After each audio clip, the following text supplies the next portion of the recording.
Good morning.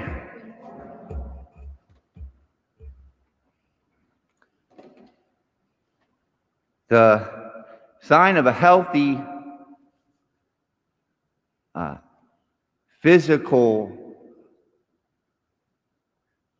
situation in our bodies, probably could have said that a little more articulately, or at least concisely, is the proper response to stimuli, right? So, the eye doctor hits you with those puffs of air to see if you've got, glaucoma. They put a light in the eye.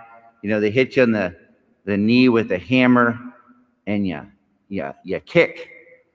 It's mysterious to those of us who don't know how that works, but there's a proper action, reaction, healthy. And we can tell you're sick or something's wrong when it doesn't happen.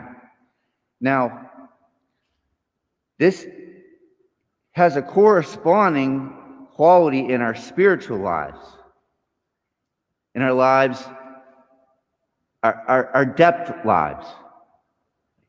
Our hearts are made to be moved. And we are ultimately made to be moved by Jesus, because he is the one and only answer to all that I'm made for.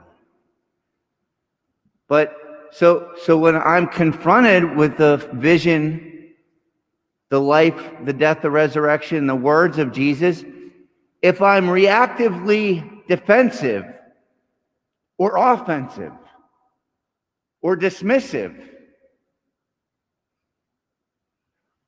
I'm sick. And the Lord was able to discern, while there were many people who responded properly to his actions, many people were not embracing him for their own fault. Like, we, in a certain sense, have to be careful about judging other people's hearts.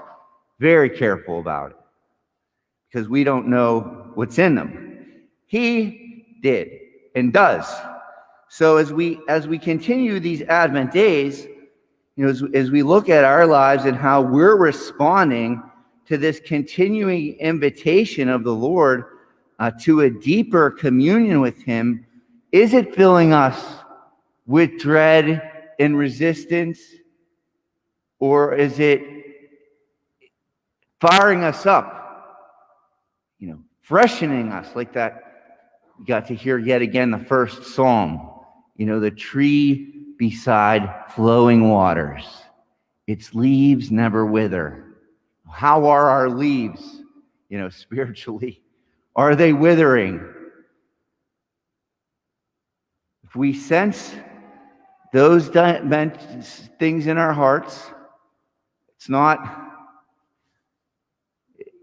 it's a sign of sickness, potentially, possibly, but it's simply an invitation to go to the font, to go to the Lord and to share with him our hearts.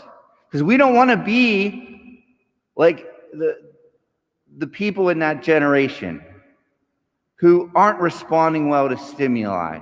The idea of like a sad song, like, and you're not sad. You're like, whatever. Or a happy song and you're not happy. Analogously, are we thrilled? Are you hoping, in a certain sense, for my words to stop so that he can come to you sooner in the Eucharist? I mean, you may have other reasons for you wanting my words to stop. They don't count. But seriously, this is time, especially in Advent, to look and just to listen to those promptings of the heart, toward or against, thrilled or resistant, unmotivated, unmoved, moved by the coming of the Lord. Let's ask the Lord to give us the awareness, the wisdom is vindicated by works, to give us the awareness of our hearts that we need to healthily welcome him today.